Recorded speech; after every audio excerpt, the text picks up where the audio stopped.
Good morning, wonderful, glorious world, and welcome back to my channel. Today's offering is part one of a little trip I did in Pakistan. So the intention was to go to Skardu, then on from Skardu to Hunza, Aliabad and Karimabad, and then to the Chinese border, Punjab, and all the way back. I'm showing you a snippet of Hazara Expressway, but before we continue, I should show you what we drove or what steed we used to get to all these places. It's a Toyota Coaster. I think it's a 4.2 litre engine. My bag is at the front just there, and it's just one rucksack, whereas I think most of the passengers had suitcases and suitcases galore. But I always say travel light, it's so much easier, but that I guess comes with experience. Let's get back on the road, shall we? The initial journey took us onto the Hazara Expressway, motorway if you want to call it that, and that was peaceful. Then the terrain changed, a little more rugged, but still quite pleasant to look at. But then it was the Karakoram Highway.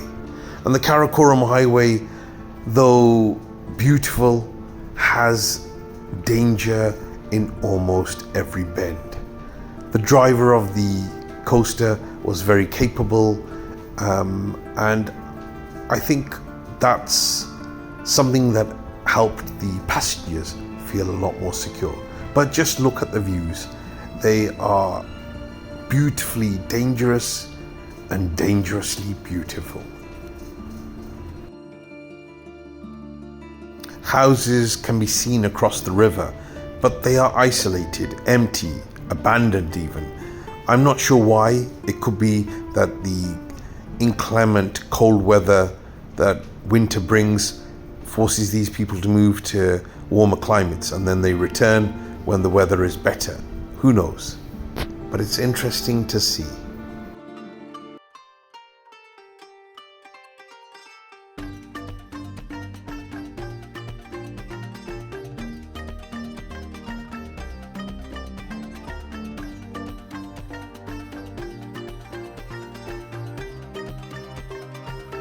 The first night we stayed at Jalas, 19-hour journey. It was long, it was hard, but it was worth it because now we were in the Taj of Pakistan, the northern area. Heading towards Skardu was the following day's itinerary, and then heading towards the lake, Kachura Lake, Upper Kachura, within the region of Shangrila, which is a well-known lake. There's one lake below, and that's well known, and then there's one further up. The one at the bottom shares hotels that are extremely expensive. If you come up here, you'll find hotels much cheaper, more consistent with an economic budget traveler. The lake is glorious, calm and peaceful, surrounded by these magnificent mountains.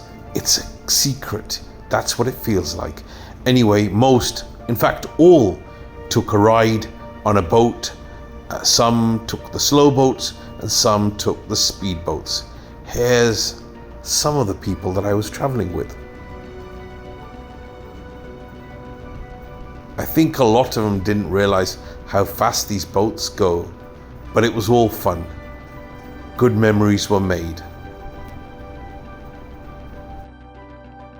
So this is known as Shangrila, or as the Pakistanis would say, Shangrila Resort.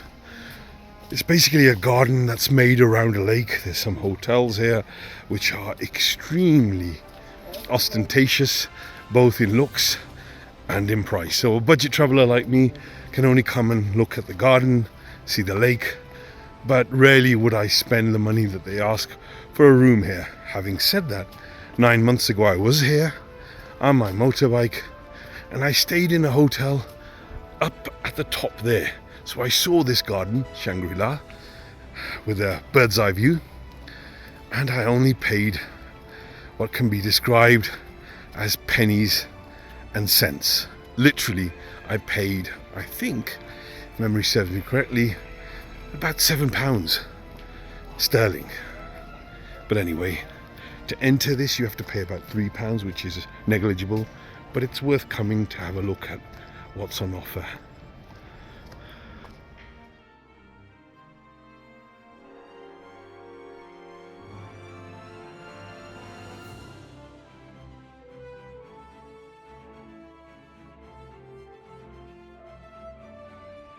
I guess in a country where gardening is rare, pretty gardens like this are even rarer, so people come and see these gardens, whereas if you think about it, some places, most residents have these gardens as standard.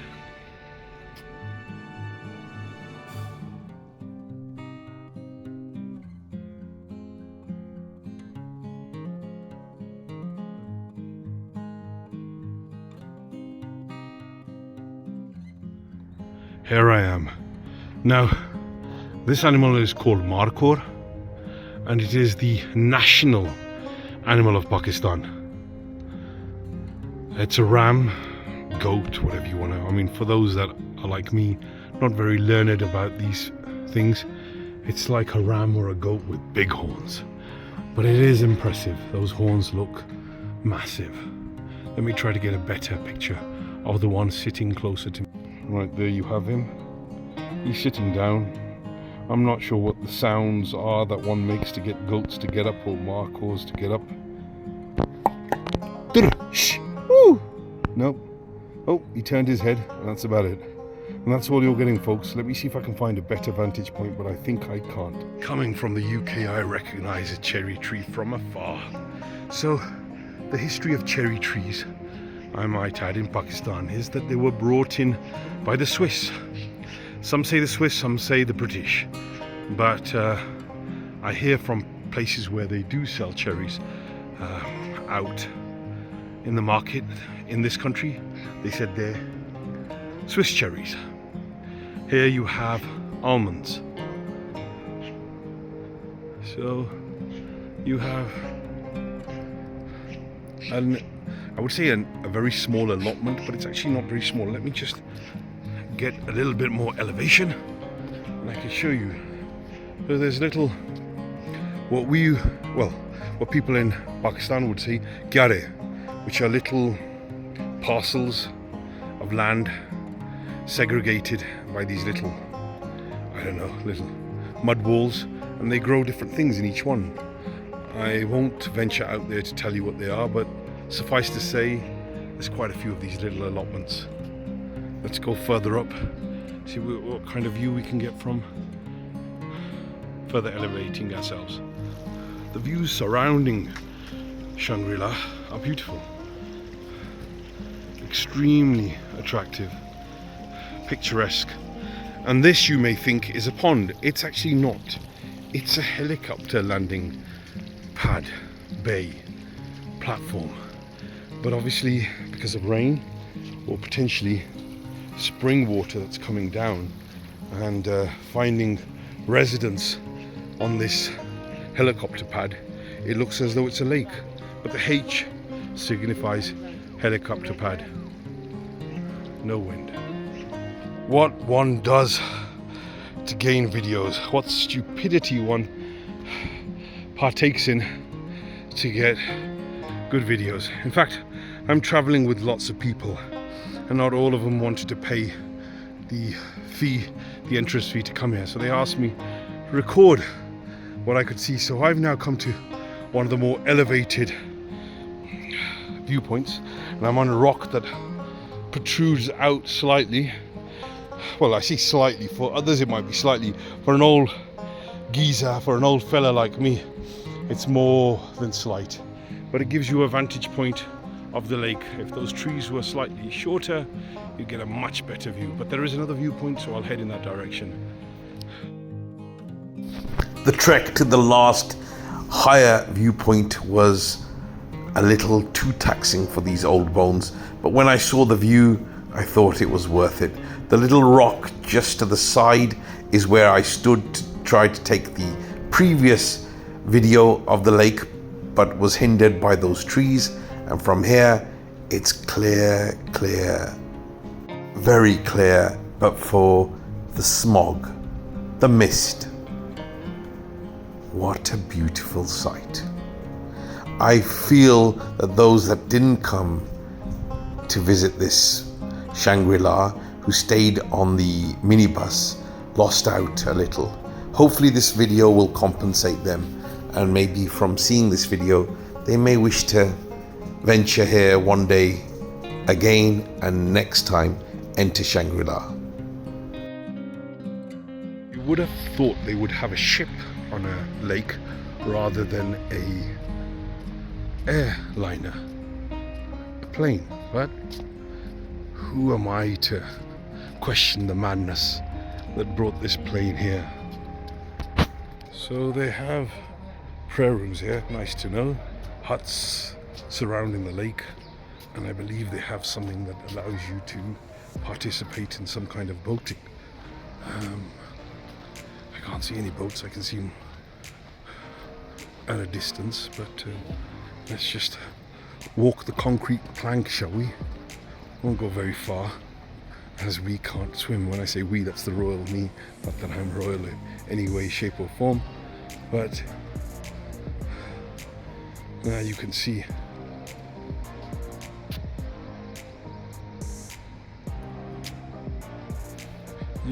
all the accommodation that surrounds the lake, and dare I say, this pagoda, which is synonymous with Shangrila.